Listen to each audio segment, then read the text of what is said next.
Hello. आज हम इस वीडियो में मेमोरी यूनिट के बारे में जानेंगे।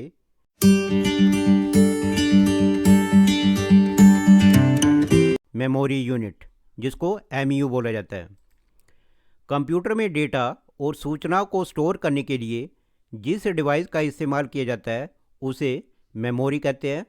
मेमोरी कंप्यूटर का एक महत्वपूर्ण हिस्सा होती है जिसका काम डेटा और निर्देशों को कंप्यूटर में स्टोर करना होता है। कंप्यूटर में मेमोरी दो प्रकार की होती है। पहली है प्राइमरी मेमोरी, दूसरी है सेकेंडरी मेमोरी। तो पहले हम यहाँ पे प्राइमरी मेमोरी क्या होती है इसके बारे में जानेंगे। प्राइमरी मेमोरी एक प्रकार की कंप्यूटर मेमोरी है जिसे डायरेक्ट प्रोसेसर के द्वारा एक्सेस किया जाता है। प्राइमरी मेमोरी कंप्यूटर की मेन मेमोरी होती है जो सीपीयू का एक हिस्सा होती है।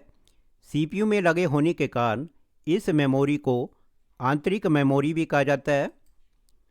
सरल शब्दों में कहें तो ये एक ऐसी मेमोरी है जिसका इस्तेमाल कंप्यूटर में मौजूद प्रोग्रामों को स्टोर करने के लिए किया जाता है।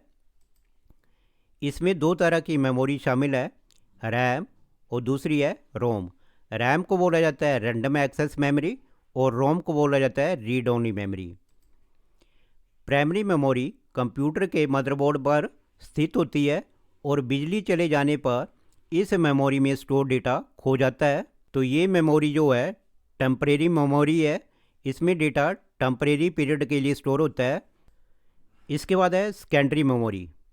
तो इसकी डेफिनेशन है, सेकेंडरी मेमोरी भी एक प्रकार की कंप्यूटर मेमोरी है जिसे डायरेक्ट प्रोसेसर के द्वारा एक्सेस नहीं किया जा सकता है।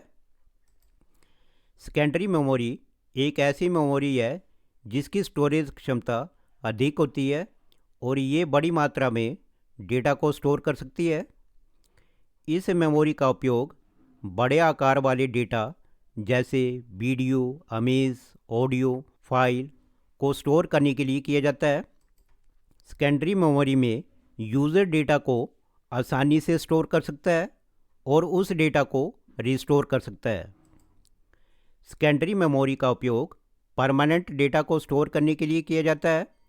परमानेंट डेटा का अर्थ यह है कि बिजली चले जाने के बाद भी डेटा बरकरार रहे या डिलीट ना हो। इस परमानेंट स्टोरेज के नाम से भी जाना जाता है, जो प्राइमरी मेमोरी की तुलना में सस्ती होती है। तो इस वीडियो में हमने मेमोरी यूनिट के बारे में जाना। अगर आपको मेरी ये वीडियो अच्छी लगी तो प्लीज़ सब्सक्राइब माय चैनल